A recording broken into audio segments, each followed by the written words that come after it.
The seven deadly sins are basically one big summary of a bunch of the things in the Bible that are talked about that we as humans have a tendency to fall into, and they end up destroying us in the long run, not just in our lives, but in the afterlife as well. It's a biblical concept that's talked about in the Bible, but you can also kind of see it even just in our lives, in our day to day today. And I'm not going to be breaking down specifically the sins today. I'm going to be kind of isolating the feeling of it and the difference in feeling. Why does sin actually feel good? All sin, without kind of a shadow of a doubt, feels good in the moment, without any exceptions. Sin feels good in the moment, but it hurts us in the long run.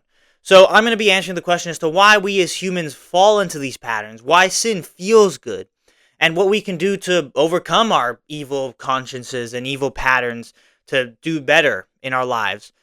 Because sin, we can really be slave to sin. It's talked about in the Bible. It can really, truly destroy us in the long run. So maybe I'll do an episode in the future talking specifically about the seven deadly sins.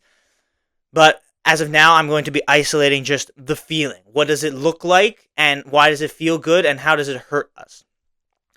So that is what I'm going to be talking about today in today's episode. Welcome back to the 365 podcast. I hope you enjoy it. This one is a banger. Without a shadow of a doubt, this one is a banger. So I hope you enjoy it. Let's get right into it. I make a podcast episode every single day for 365 days. You will be hated for speaking the truth. You definitely have like an X-ray goggles on, where you can see someone's aura. A house divided against itself shall not stand. Matthew chapter 12, verse 25. If you want to make something of yourself, forget your political beliefs. Because different believers experience God in different ways, different non-believers need different explanations to see God as real. Things that make you angry suck you in. Satan's plan fails, right? And God's plan prevails. So yes, perhaps in the future I will kind of break down the seven deadly sins in a more specific way. But as of now, I'm just going to be using them as examples to talk about how we move to sin. We are very susceptible to sin. It's easy for us to sin. It feels good to sin. It feels good to fall into these bad patterns. I'm going to go over them as examples. I also think that the seven deadly sins don't necessarily cover every single thing you can do wrong or do to disappoint God, let's say. Like, because it's a biblical concept. It's not, like, they're not, like, fully, like, everything, right? It was a concept that was kind of, like, confirmed and written down on paper in like the 6th century. So it was well after the works of the Bible had already been put together, and it was by, I think it was some congressman or bishop or something like that.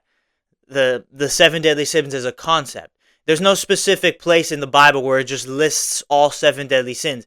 The person, I forget his name, the person that actually kind of put it into a real concept, kind of just looked at stuff from Proverbs, stuff from Jesus' teaching, and put it together to create like a guideline for Christians, a guideline this is like specifically what it is that we do wrong, what it is when we fall into sin. But I don't think it covers everything. It doesn't cover everything, but it covers the vast majority of it. So for the sake of this video, the whole point of talking about the feeling of sin, I am going to be using the seven deadly sins as examples. So understand that in the future I'm going to maybe break them down, talk about them a little bit more deeper, and the whole idea of them and the whole origination of the idea as well. But yes, it's not something that's specifically like listed in the Bible in order.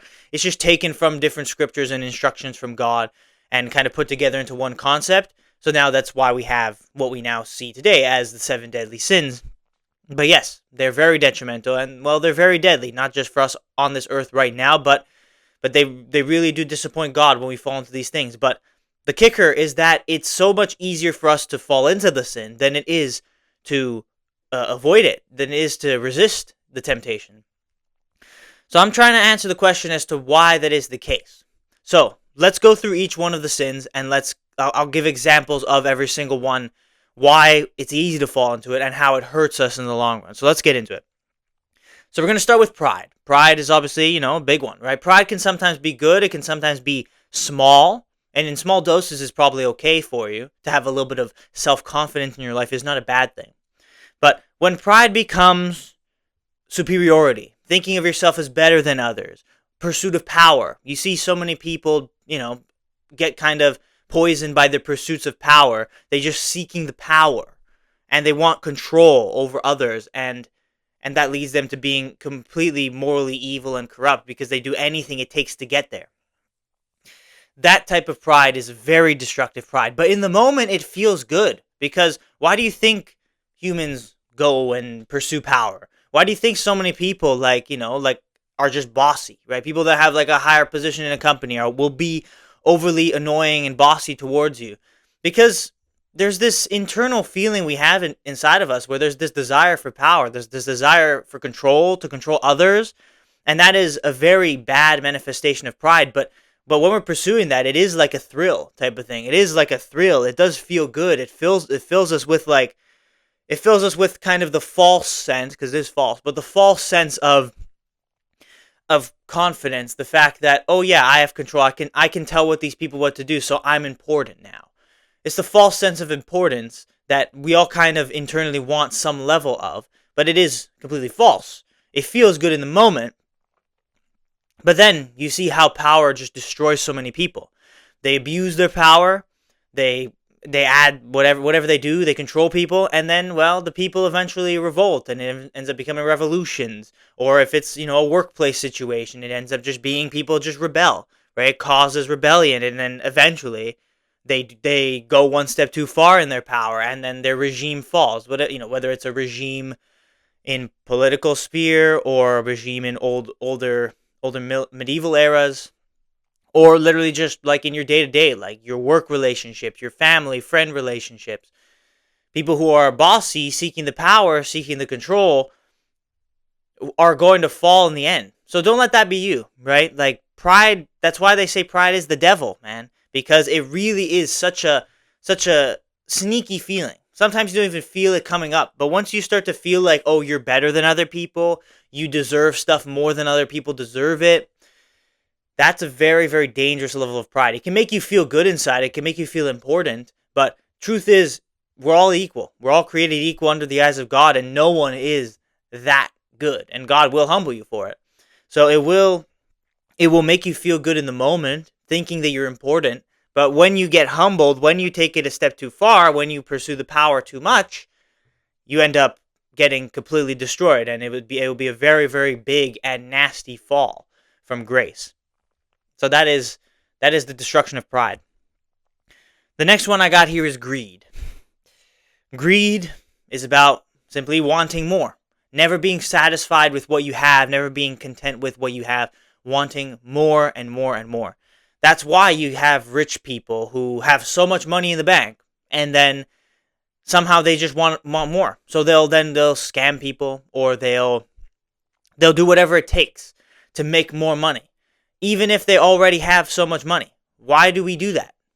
Because it makes us feel like we're on a pursuit. It makes us feel, it kind of also goes back to the sense of importance. Like the more money you have, the more important you feel, the more influence you have.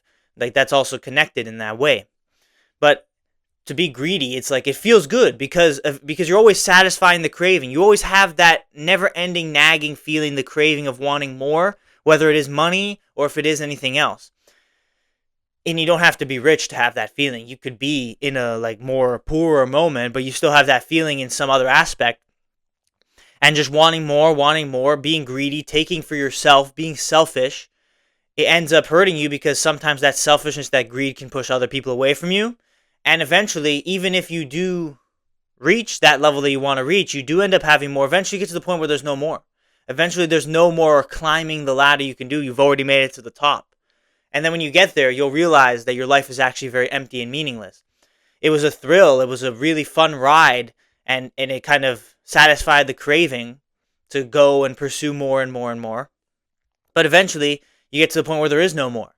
And then you sit there and you would be like, and that's why so many people are rich and depressed, because they had the wrong philosophy of life, always looking for more. And then when they got to the point where there was no more to be had, they could never be content with just sitting back and relaxing. They could never be content with just taking a deep breath and actually being appreciative and being content with where they're at. They end up just feeling depressed. They end up feeling just feelings of regret. Because again, to get to that level, you have to push other people away from you. You have to sacrifice other things in your life. Maybe In some cases, they've sacrificed their health, so now they're actually overweight and obese and can hardly breathe at times. But oh yeah, they have money, they have power, they have status. It's a form of greed as well. But the greed can really destroy us because we lose sight of what's important. We lose sight of what actually matters in our lives, just trying to pursue more. And we as humans fall into that. And it kind of connects with pride. It connects with this like pursuit of power. You just want more of it. And eventually you realize that that's never going to fulfill you. That's never going to satisfy you. But again, in the moment, it feels good. In the moment, it feels like a thrill. It feels like you're like satisfying the craving always feels good. It's like a drug in that way. Kind of as all these feelings at times feel like it's a drug. Because like you just want more, and then eventually it's too much. Eventually it's too much to handle. Eventually there's no more to be had. And then you just kind of sit there being like, like where did my life go? Right? And that's what a lot of these people have. And it doesn't have to be the rich people. It can be people just living normal lives, but in some aspect they were greedy, they were selfish. So not only did they hurt themselves, they hurt the people around them as well. So greed is also a very bad one, but I think I've made it very clear how it can actually be good and fun in the moment. The pursuit, the climbing the ladder, the looking for more can be fun in the moment. But eventually you'll get to a point where you end up if you can't control it, you end up living that kind of regret, that misery, that depression, not really knowing why you have that depression because you thought that the pursuit of more was going to satisfy you, but really the truth is it just doesn't. The next one is anger. Anger/wrath, whatever you want to call it. Anger is maybe one of the more interesting ones because let's say like someone says something or does something bad to you and you insult them in the most maniacal way possible. You come up with like the best, most carefully constructed insult to hurt their feelings and demean their character. Maybe in front of other people. Maybe it's just you and them one-on-one. Sometimes it's lashing out. Sometimes it's a physical anger. Sometimes someone does something to you and you punch them in the face, knock them out. In the moment, it actually feels good. It's actually harder for us as humans to, when someone hurts us, when someone insults us, and when you have just some problem with someone for whatever reason, it's harder for us to take a step back, take a deep breath, and respond to the situation with grace.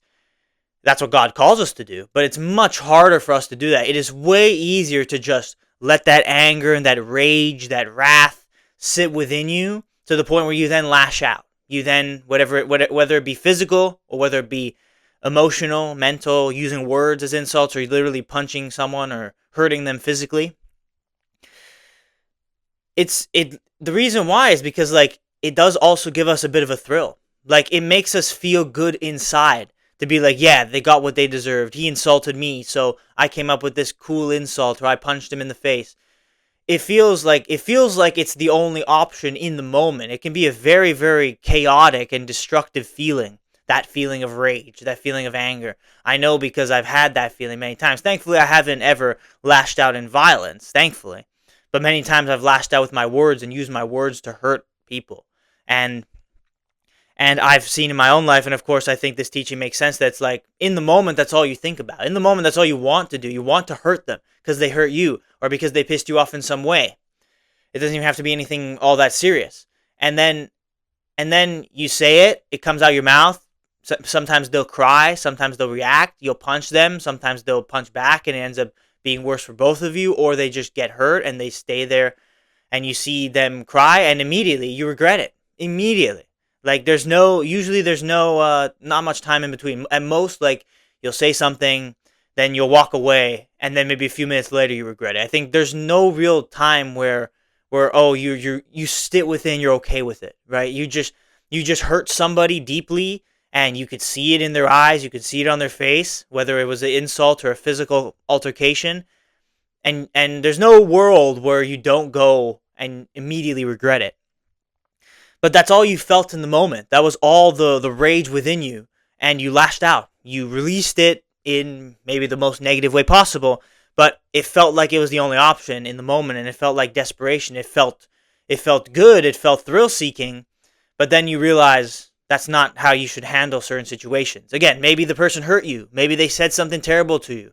Maybe they did punch you first, right? But that's why Jesus talks about turning the other cheek, because if you punch back, you're now getting involved in something, and you're letting your anger turn something into an even worse situation than it could be.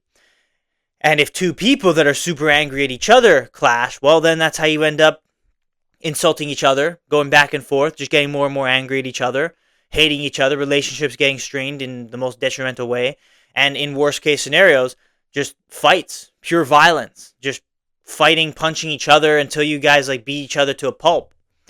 Sometimes that is the case. Sometimes, unfortunately, our wrath as humans gets too far.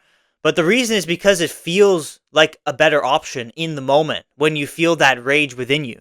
It's much harder for us to take a deep breath and let that storm calm down. It's much easier for us in the moment to lash out, to release that anger. You keep it bottled inside of you, sometimes it ends up releasing in even worse ways. But to actually stay calm in a situation where it's easy to rage it's tough. It's so much harder. So that's why, like, the anger gives us a little bit of a thrill. It gives us a little bit of control back to make it, to make us, give us the false sense that we actually have control over the situation, right? You showed him, right? Like, you showed him, you insulted him in the worst way, right? He hurt you, or he did something that pissed you off. It might not have even hurt you. It might have just been like a habit that he has.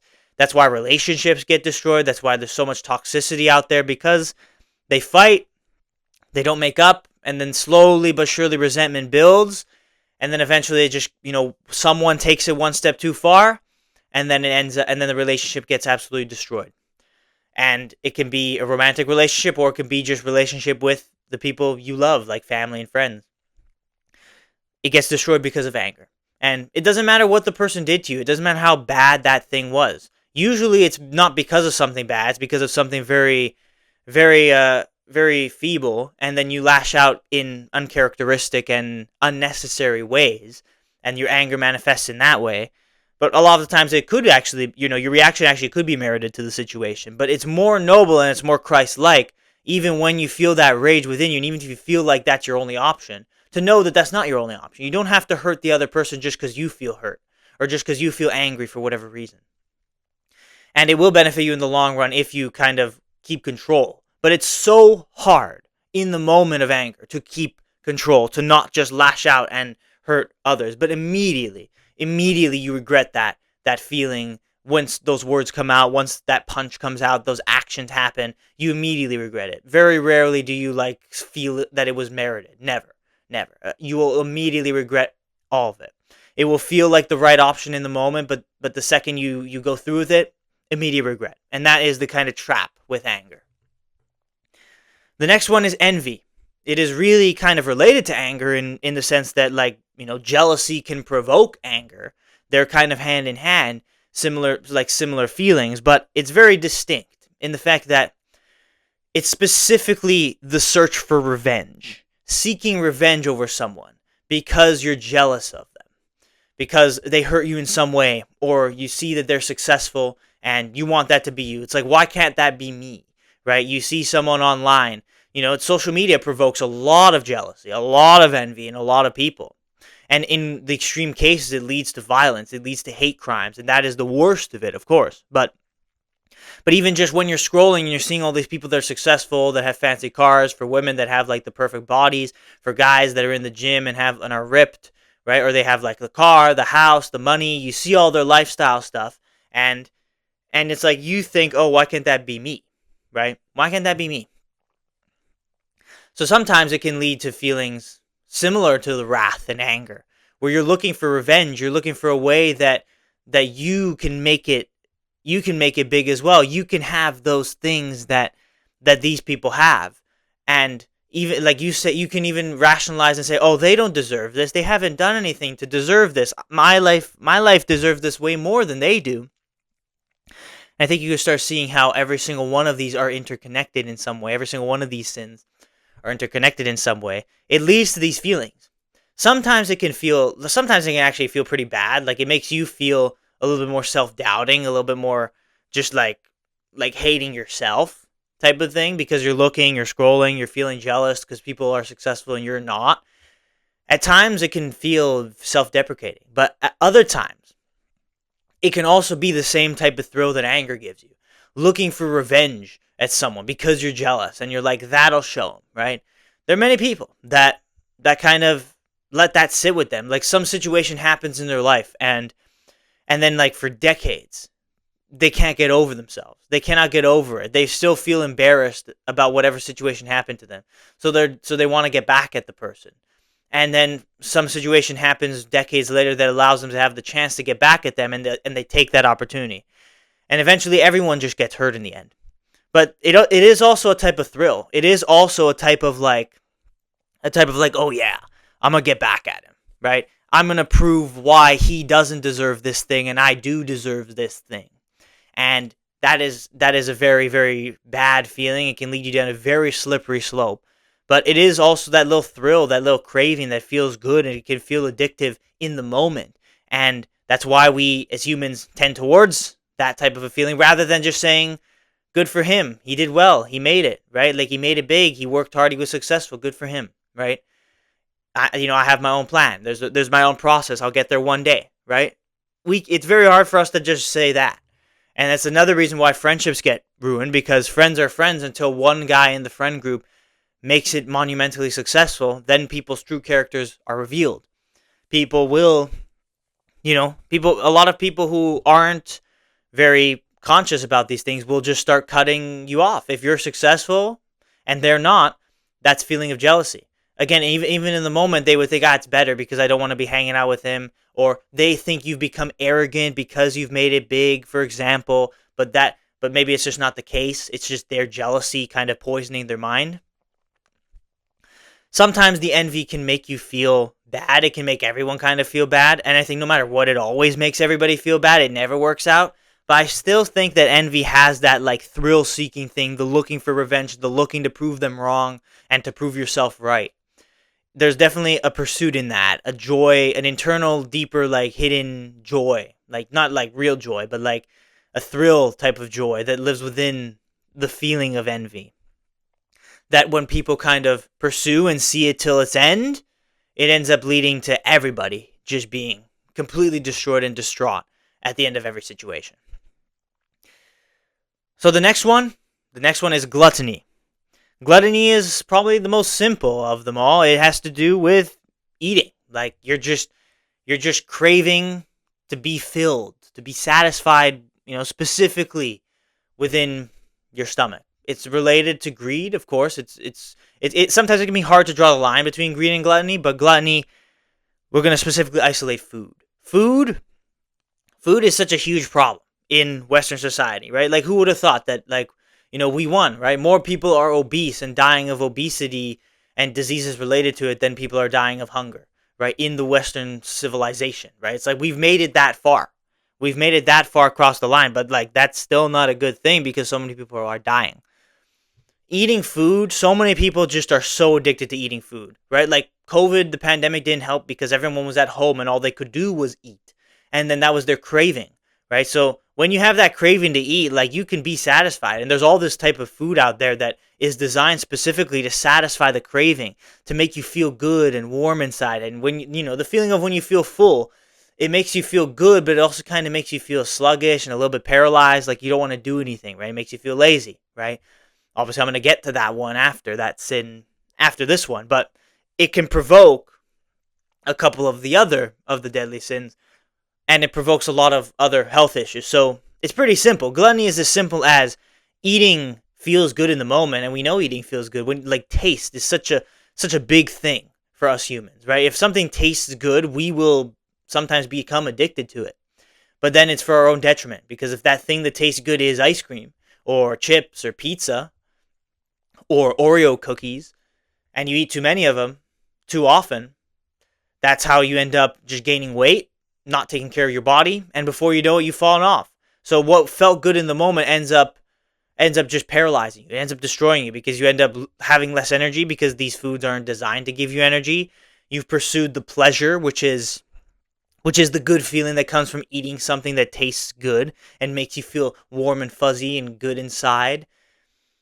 But then you end up feeling sluggish, and over time, if you don't actually exercise and you fall into these bad patterns, over time it just leads you to to then being overweight, and then literally becoming obese, and then whatever diseases and sometimes death that can kind of formulate as a result of being obese and eating just the wrong foods, not putting the right nutrients in your body. That's what gluttony does. It's just such a thing where you don't know when to stop. Sometimes you don't even feel full ever. It takes so much longer to feel full because you're just so focused on the feeling, the pleasurous feeling that comes with eating. And you have to control that. It's a big thing that obviously everyone deals with. Everyone needs to eat to survive, but it's about what you eat. Sometimes you have to eat stuff that doesn't taste good, but it's better for you. That's the whole point of vegetables, right? That's why kids are told to eat their veggies, because they're good for you. They have nutrients that will actually help you help you grow in better ways. And this is scientifically backed, rather than eating cookies and all of this crap that's also out there. So you need to control what you eat, because, well, it feels good in the moment, but it will over time, sometimes it'll take years, but it takes just like one small little addiction and one small opening in your mind to open up the addiction and the addictive behavior, the compulsive behavior towards eating disorders, and then eventually it leads to you, living with regrets because you ate too much food, and then you ended up not exercising, not doing what you needed to do to burn off those calories, and then over time it stacks up as fat in your system, and it ruins you detrimentally in the future. So you got to be careful when it comes to gluttony. You got to control what you eat, control your craving, your desire, because again, it feels good in the moment, and again, you should definitely once in a while obtain that feeling, like experience that feeling, but you can't do it every day. You do it every day, it's going to truly exponentially destroy you in the long run. So the next one is sloth. And slothfulness, laziness, whatever you want to call it, it's related to gluttony because sometimes eating can cause you to be lazy, as I already mentioned.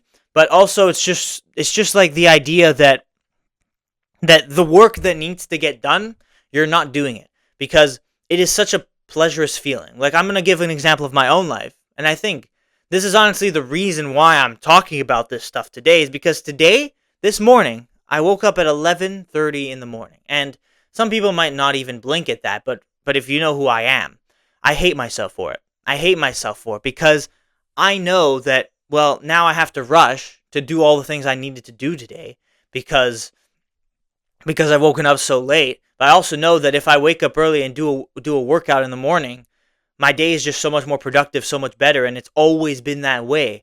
So I kind of sit here with a little bit of that like slothfulness, that lazy eye, and that just kind of sluggishness during the day, and it's harder for me to be productive. It's harder for me to actually get my work done. Like I truly sometimes feel like I am stuck in my bed, and I can be addicted to sleep, where I'm in my bed too much, and I can literally be a slave to my slothful sin in this way, where I'm literally just stuck in my bed, and sometimes I don't even want to get out of the bed. And today was 11:30, but some days it could be even worse, and if I don't control it, it can just continue to fall out of place, right? But sloth is like that. Whether it is sleeping too much or it's just literally like sitting on the couch all day, doing nothing. Again, like gluttony and sloth go hand in hand because usually it's like you're playing video games or you're watching a show or you're watching a movie all day long on the couch, not moving, not leaving the house. While you're doing that, you're also eating some chips or some popcorn or whatever, right? Or just some terrible food for you. Sloth is basically like, it feels really good in the moment because you're stimulating those dopamine sensors, right? Whether it be sleep, whether it be you're consuming content of some kind for a long period of time, you're eating the food, you're sitting down, you're on the comfy couch, the warmth under the blanket, right? It's all stimulating those dopaminergic feelings. So in the moment, it really does feel good. Like when I have a good night of sleep, it feels good, right? But at the same time, if you're waking up super late, it's going to affect you going into the other things that you need to do during the day. But also, if you end up just being on your phone or you're watching stuff and you're on the couch all day, it ends up just kind of taking you over, right? And the work that you needed to do for that day, or even if you don't have any work planned, to have something to kind of move forward in your life, like to kind of have a better plan and a structure for what you're going to do in the future. It takes a daily grind to get there. Just sitting around and doing nothing is not going to help you in any way, right? Don't be a basement dweller, right? Don't be that type of a person that just sits around all day and does nothing. But that is sloth. And the reason why so many people are basement dwellers, are overweight, is not just because of the gluttony, because of the food. It's because of what they do after. It's because you eat food and then you don't actually burn off the calories. You just sit there all day. So many people. We talk about the science of a sedentary lifestyle and how Western societies are more sedentary, just being seated, being just in their houses more than ever, really, in this current time because of all of the stuff that is out there. Comfort feels good. Comfort feels good. And, you don't want to, sometimes you don't want to admit it, but it does. It stimulates the senses. It stimulates the dopamine that is within you. And whatever it looks like. If it's on the couch, under the covers, if it's in your bed, sleeping, if it's the type of food you're eating, if it's consuming content, watching movies, watching Netflix, playing video games, even just scrolling or being on your phone, whatever the thing is, the comfort, the not having the stress of doing work, right, of doing things that you need to do in your life, you have responsibilities,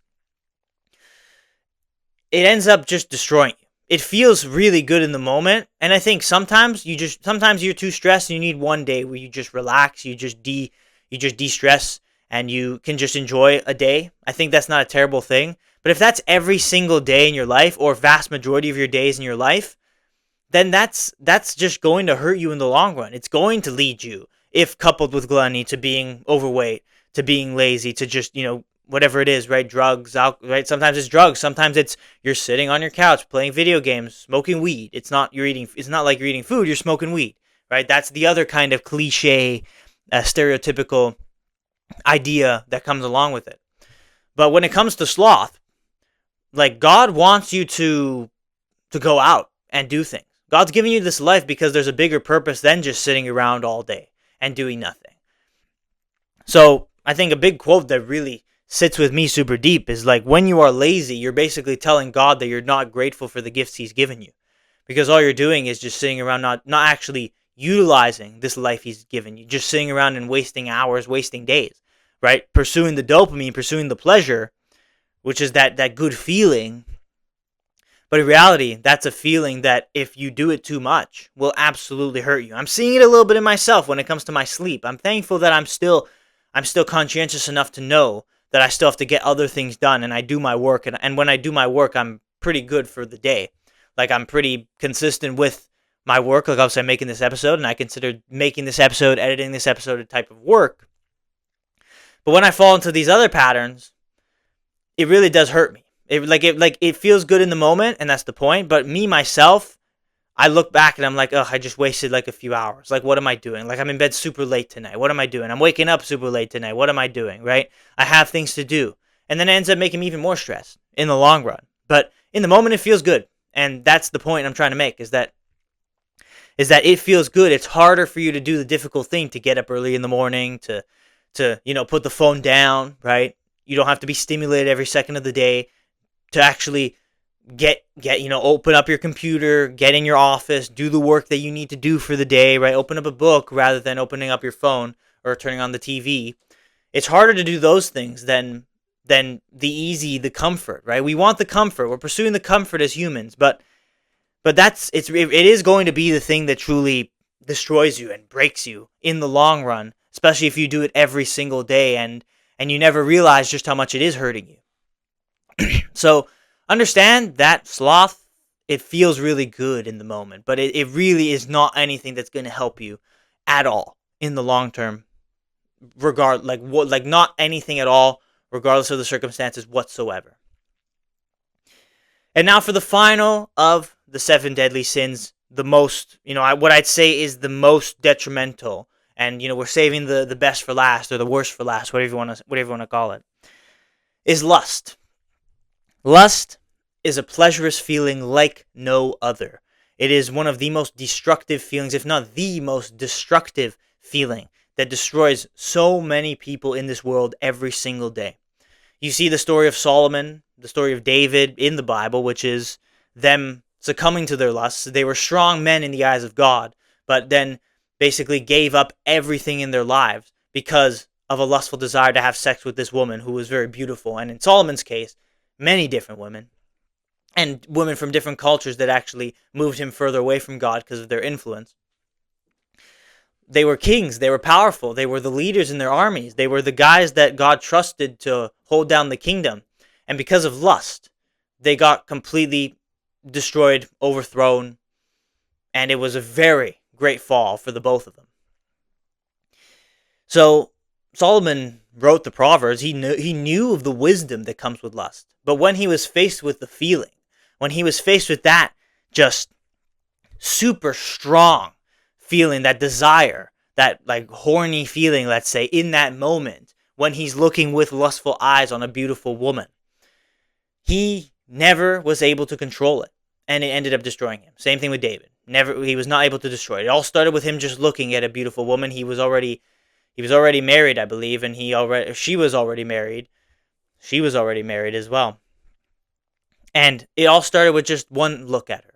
And then it ended up him looking at her for more. And then it slowly caused him to, and then he asked his servants, go get her for me.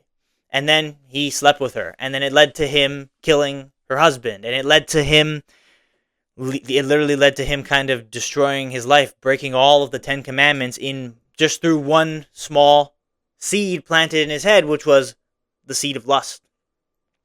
But the point is, it feels great, right? To have sex, to masturbate, it feels good. The whole point is, it is such a strong, powerful feeling that is so hard for us to overcome. It is the most powerful feeling, I would say. More powerful than that rage, that angerful rage, the prideful feeling, the pursuit of power. More powerful than the looking for revenge. More powerful than the pleasures feeling of laziness or of looking for food, eating good food. It's more powerful than all that. And if you let that feeling get out of control, for a lot of people nowadays in this world, it's watching too much porn, right? But even still, there's probably a lot of people that still just straight up have too much sex. And what does that lead to? Well, it leads to your mind being poisoned. Your mind thinking that a relationship is one thing, but in reality, a relationship is deeper than just sex. And well, it kind of poisons your mind. It kind of makes you so horny to, the feeling of it. But when it actually comes to the important things of a relationship, you can't actually do it. You can't actually get yourself to kind of open up in that way. So it destroys relationships in the worst way. And it destroys yourself. All you're doing by having a lot of sex is you're risking the chances of STIs and STDs and very, very, killing, life-threatening diseases because of your irresponsibility. And of course, it's taking your mind off of the pursuit you need to be going on. Sometimes that lust, just kind of pursuing the lust, you're pursuing this thing, but the other thing that you need to do, the potential that you have in your life, is similar to Solomon and David, just gets wasted because you put your blessings and your gifts down in order to pursue this pleasure. But lust does that in a way that no other of these sins do. Lust kind of controls you in this way that none of these other sins do. And it has the power to just take control of your mind, where you're not thinking about anything else. You're not thinking about the repercussions of any of it. You're just thinking about having the feeling, having the sex, watching the porn, whatever it is. Porn is worse because you're not actually having the sex. You're literally just simulating the feeling of it. So you're just destroying your brain, and you're destroying your mind's like dopamine systems to then when you actually have sex. That's why people have erectile dysfunction, because they've watched so much porn that it ends up just when they get into a real relationship, it ends up like making them all messed up, having an expectation for it that's just never going to happen because it's all that stuff online is so fake. But for relationships, whether it be sex or whether it be porn, both are still so detrimental. They can take your mind off of what's so important and have you be destroyed. Just look at Epstein's Island. It's the prime example of just a deep lustful desire that these people that run the world, that are politicians and Harvard scholars and all of these people, scientists, these people that run the world, they had the carrot dangled in front of them, and that very same lustful feeling they bit on. And then it became blackmail, and now a lot of it's actually come out, and we now know the true characters and the true personas of all of these people. It's destroyed them. It's destroyed their reputation. It's destroyed how we see them, because they just couldn't keep control over this deep human desire, because the power of lust is something that is so, so destructive, right? It feels so good, that pleasurous feeling, but it is the most destructive. It is the hardest feeling to overcome, because at the same time, it is the most destructive for you in the long run. So that is lust for you. A pleasurous feeling like no other. So, I think I've made my point very clear. All sin feels good in the moment, but is bad for us in the long run. Which is why God wants us to flee from these behaviors.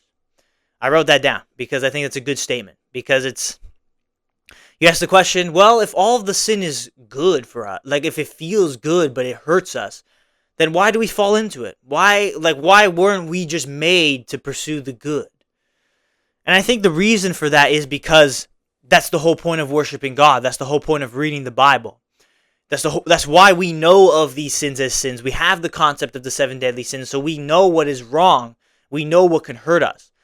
God gives us instruction through the Holy Bible because all of those things, if we go against our evil feeling, we go against the pleasurous feeling to look towards God and to pursue what He wants from us, it will be so much more beneficial for us. He's instructing us against these things because He knows it is better for us. You're not just doing it to obey God. You're not just resisting the temptation of lust, for example, just to obey God. Even if that's a part of it, God knows that these things are bad for us, so He instructs us against them, and His teaching is directly against these behaviors, so that we can be better in ourselves. Because all humans have a part of us that is evil and a part of us that is good. And whichever one you lean into will be kind of related to how your life goes, and it will be related to how your afterlife goes. If you lean into the evils and you let those feelings overwhelm you, then you're guaranteeing a lot of issues, let's say. Just to put it very simply.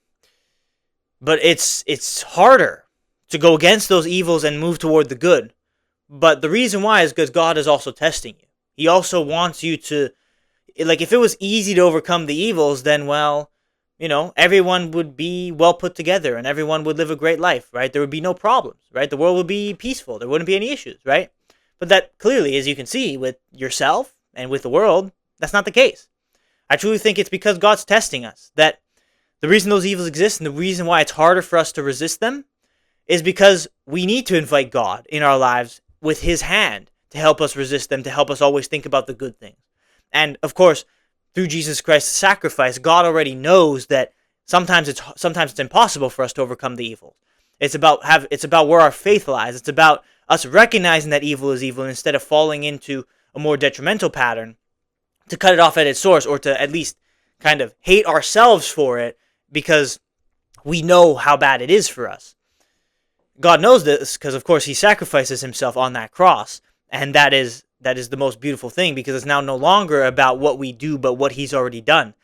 So it's become about faith rather than about actual works. But faith is manifest through your works, of course. We all know this. But the point is, it's even more glorious for you if you're able to resist those temptations and truly cleave to the good and do what's right in your life. Your life will be so much better. And your relationship with God will be so much better. Your faith will only grow stronger. And it is through those trials, those tribulations, those temptations, that if you're able to overcome them, it will all be so much more glorious for you in this life and in the life to come. Because that's all God wants from you.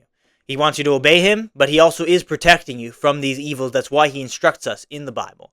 He tells us why these evils are evil and why they hurt us. But it's easy to fall into. That's the point. I think it has to be the point that it's easy to fall into. I feel like there would be less meaning. The trials, the temptations, if you're able to overcome them, your life will be that much more glorious. But if there's no difficulty and everything's just smooth sailing from the start, I feel like that can be a bit boring. Maybe that's my own opinion, but that's how I kind of rationalize and explain this whole situation. But I think I've done very well to prove that yes, all of these sins are easier to fall into than not. They make us feel good. It's harder to resist them than it is to cleave to them. But the point is, if we let God into our lives, we invite Him into our lives, we submit fully to Him, we pray on these things to Him, through His hand, through His power, He will help us overcome these evils. And He will help our lives be even more fruitful, even more glorious in the long run. Then instead of seeking the cheap pleasure, we delay the gratification. And instead of seeking the cheap pleasure, we find long-lasting joy and peace within ourselves. And I think that is kind of God's will for us in our lives, and of course, in the life to come as well. So that's how I rationalize it. That's how I kind of put this all together, as to answering the question as to why these evils live within us and why it's easier to cleave to the evil than it is to the good. And I think it has to do with exactly that. God wants us to obey Him, and there has to be an internal difficulty to resist and move to the good, because it proves our faith. It's the trial of our faith, basically, and it is God wanting us to avoid Him, but also trying His best to protect us from these evils that are here in this world. So that is how I see it. Again, let me know what you think of it. I think that is my personal take on it, and that's through my experiences. That's what I've learned and how it kind of works. Let me know what you think of it. I hope you enjoyed this episode. That's pretty much all I got to say for today. I've gone through the sins. I've gone through kind of God's will for our life, God's plan for our life. And, the message really at the end of this is understand that the pleasure is not going to satisfy you. If you kind of cleave to any one of these things, if any one of these things are plaguing you right now, know it's okay, because God is there for you no matter what. But know that if you continue to fall into these sins, into these evils, into these bad patterns, bad habits, it is really not going to satisfy you at all. It's just going to leave you even more distraught and even more miserable. The true joy will come from submitting to God and slowly, it's not going to happen overnight, but slowly letting these sins and these evil feelings, these pleasures feelings pass from you, to then truly do better, to do God's will, and you're only going to live a better life in yourself as well, in your own days as well. So that's my message for you, to kind of resist these temptations, overcome these sins, and look towards what is good rather than evil every day. It's going to be harder, but at the end of it all will be something truly glorious for your life. So that's all I got to say for today. Thank you for watching this episode. I really hope you enjoyed it. I really hope I broke it down as good as I possibly could. I did my best, man. So I really hope that you enjoyed this episode, that it taught you something, about yourself, and that you will change in some way to at least do better in one of these aspects, if not as many as you can. I hope that you have a great day. I hope that you stay fruitful, that you continue to abide in faith, that you try to move away from these temptations to truly do better in your life. And whatever happens, happens, man. Continue to trust in God. He has a great plan for you. Continue to believe, and things will truly be made glorious. Overcome those sins, those temptations, and the good in your life, the fruits in your life will only be exponentially magnified. So that's all I got to say for today. As always, show your support in every way that you can. If you're still watching, as always, I appreciate you. But like the video, subscribe on YouTube, follow on Spotify. I really would appreciate the support in any way that you can. That's how you can kind of show me that this show is doing well, that you do enjoy these videos, is by showing your support, right? Even if this show's not going to grow to be something truly big, I still think that this is good content. Let me know if it really is good content. I don't know unless you show me by doing any one of these things, interacting with the video in any way. I would really appreciate it. That's all I got to say for today. Thank you for watching this episode of the 365 podcast. And as always, I'll see you tomorrow for the next one.